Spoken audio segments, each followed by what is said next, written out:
I love the position I'm in right now. Some days it's a little bit more challenging than others, but when I score, when I speak to somebody, a congregant, or I see something that has happened in the synagogue, that just sets me soaring. When I know that I've connected with someone, when I've heard them, they know I've heard them, and they've heard me, and it's all worth it. It's more work than I thought, but that's my personality, I think. The other night, on the last night of Passover, actually, there was a visiting scientist from Germany, and she was welcomed.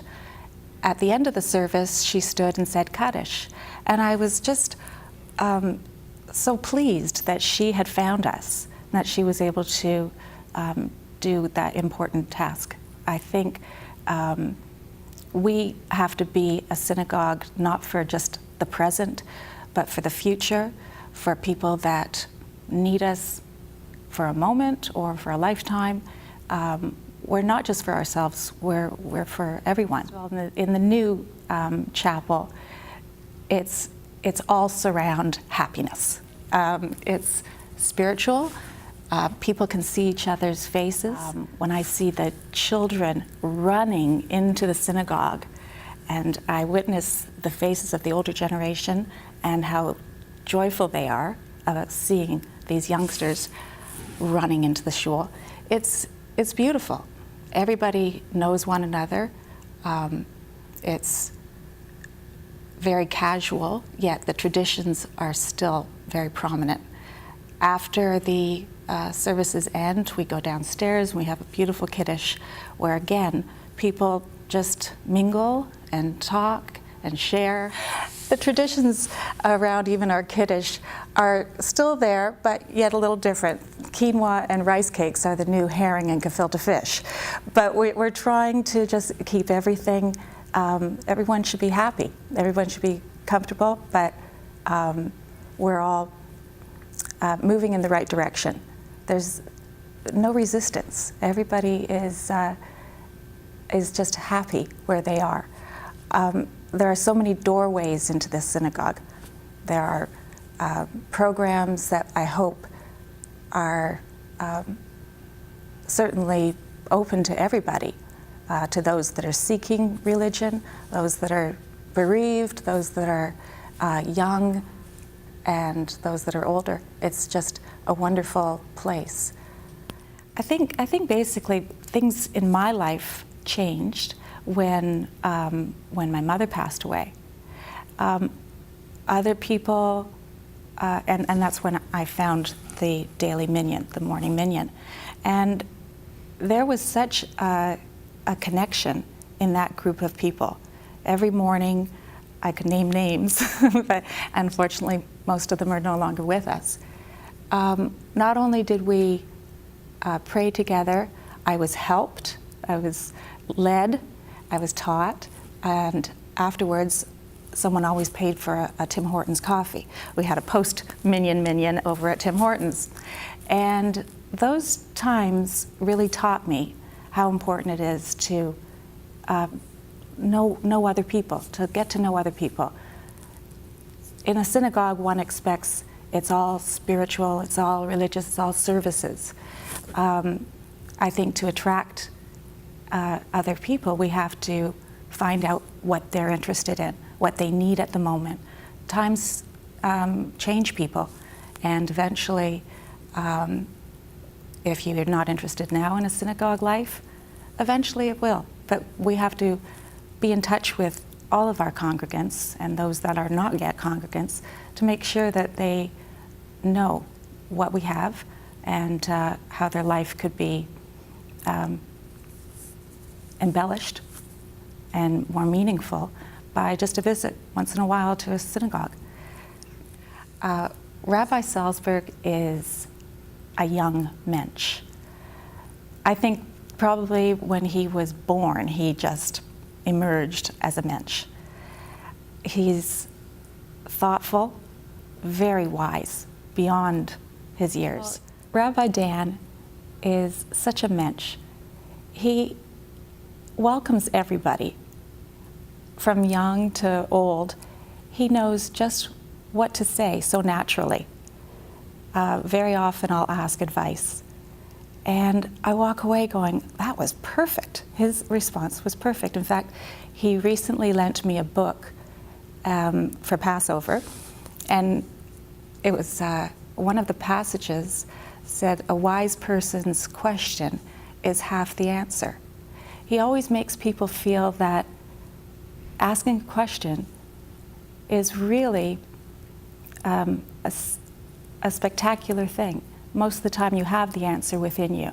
And the discussions that we have really make me feel better. And of course, I think that he is so humble and a great leader as well. Along with the relationship that he has with Cantor A.L., the two of them are brother-like, or a little bit like Abbott and Costello maybe at times. It's a lovely, comfortable relationship that we have in our clergy right now. And we're very, very fortunate. We've seen the Salzburg children grow up, from toddlers to young men. We've been so fortunate to see the children grow up and see the transformation in Karen and Dan as parents. They're so comfortable. They make us all feel comfortable. And Karen is such a role model. She has brought so much to the services and to the education that we provide here at the Shul. It's wonderful to see. My family have 3 generations at Beth Jacob. My Bubby and Zeta, Lil and Jack Dressler, and then my parents, Aaron and Ruth Sachik. And in many ways, I've just grown up in this place with Hebrew school, which is its own very interesting story. In the days of the early 70s, when our numbers were probably into the hundreds, I didn't seem to mind Hebrew school. From the moment we got into the carpool, it was an adventure. It was fun, and then we came into the building and had chocolate milk and chocolate chip cookies, and everybody was running around, and then we sat down and learned. In those days, it was parents looking after anyone's children. It was sort of like kibbutz-like. I came into the synagogue at a time when I felt I needed it, the morning minyan. And there were, actually there were quite a few women who were saying Kaddish at the time too. And when I started, women were not counted as part of the minyan. But over the months, we then introduced women, and I felt very proud that suddenly, I was counted upon to be part of this. There were people who were just so wonderful. In my time of need, they were here.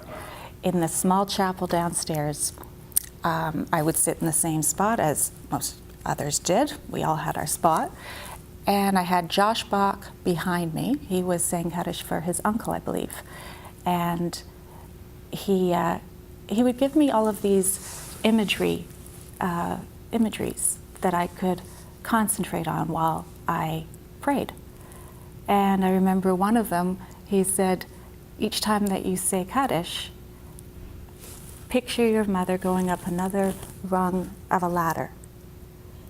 And think how her soul is moving upward. And I mean, so many years later, I still think of that.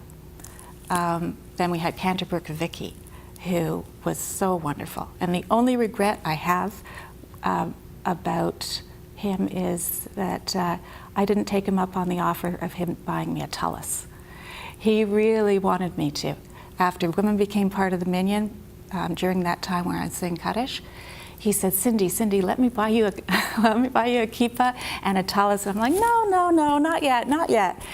And of course, it never came to be. And I knew, even with a man of his age and history, how wonderful that was, that he could be like that he could offer something like that. Then, of course, there was Rabbi Silverman. And Sonny Kaplan always had a joke, always had a joke. He was quite a character.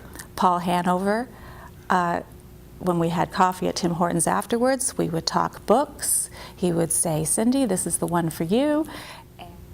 Gloria Silverman was someone who I felt very connected to. She had a warmth and a way of bringing a person into the synagogue that was incomparable to anything else I've ever seen. Not only was she a presence, but she also reminded me of a very warm person. You know, she resembled, I think, my mother and my grandmother, and she always mixed humor with everything that she did. When she asked you to do something, you did it because it was Gloria. And she really enriched my life with the Out of the Cold program and asking me to take over from her. It's not only that, but our entire Shul for 14 years now has been involved in a social action program that helps the community at large. And there are scores of people, probably hundreds of present and past Beth Jacob members who are able to work on a weekly basis to better the world. And it's all because of Gloria. It's all about bringing people in to express their religion and to even delve deeper into their spirituality. If people can make a piece of art instead of being able to express their religion in words, this is something that's wonderful. Our Hebrew school is not what I experienced when I was a young girl. We learn through experience. Last fall, we went as families to the Beth Jacob Cemetery. It was a blustery day, but we had warmth together. We sat in the small chapel there, and we talked about what a cemetery is for, and we talked about how when we are gone, the living still go and visit, and we all took stones, we walked around, we had a scavenger hunt actually, and children were asked to find things on stones, on the headstones that were similar to one another. It was very experiential.